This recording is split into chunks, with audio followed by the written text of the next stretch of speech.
I love what you're saying, and I remember when I first watched your TED Talk. Guys, if you do not buy this book, which I recommend, watch his TED Talk on YouTube. I'll link it into this episode. But I hated networking. I remember doing it, and I always felt like, one, because I'm an introvert, but two, is like, I feel like I'm using somebody to get what I want.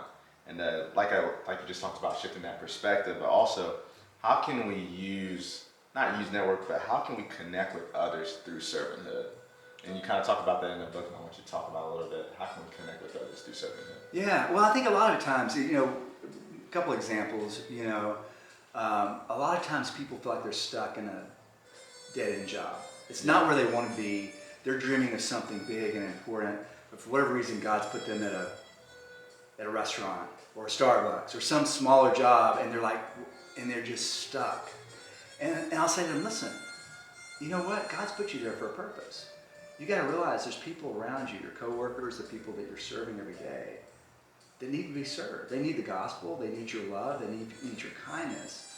And so if you begin to step into those atmospheres that you think are temporary, but you step into those things with the heart of Christ to give to others, then all of a sudden this job is nowhere near your dream job. It feels like a dream because you begin to find contentment and purpose there, And I always say, it's when you walk into an event or an opportunity, there's a lot of people there. Instead of looking for the most important person, the most influential person, step into that room looking for the person who's more nervous to be there than you. Man, I love it. The person who's the loneliest in that room. Yeah.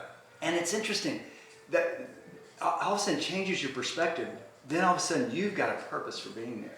You've walked away, you've encouraged someone, you've given someone some hope for their day, One of the greatest examples I use a lot too is, I deal with a lot of young creative people who deal with stage fright, and they're nervous to play at that big event, or they're playing at a songwriter round, and it's the most terrifying experience to begin to show their songs to others. And it's the same for people who are successful on the stage.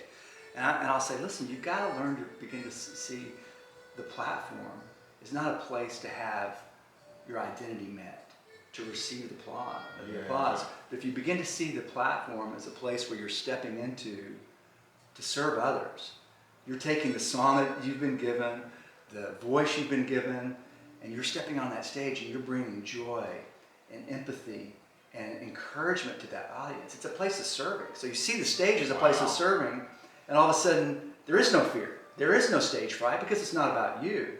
And so if you begin to step in, so the same thing applies to a meeting, a big meeting you've got to go to, a presentation in a college class, a presentation in business. You see those opportunities as a place to serve those people in front of you, as a place of, that's the only way I've been a professor for 12 years. Yeah. If I was worried about stepping into the classroom every night and going, am I fully prepared? Did I wear the right clothes? Did I say the right things? Then of course I'm going to be afraid, and it's going to be a disastrous night. But if I step into the classroom and looking at those 30 students going, I'm here for them. I'm here to bring them something special tonight, to give them hope and encouragement. And then all of a sudden, there's peace. God meets you in that moment, and it becomes about them. And so there's great freedom to walk in that fearless atmosphere when you serve, and so you find contentment, you find purpose, you find freedom from fear. So there's just a lot of, not only are you benefiting the person in front of you, you're being blessed at the same time. Yeah. Because you're walking in your purpose.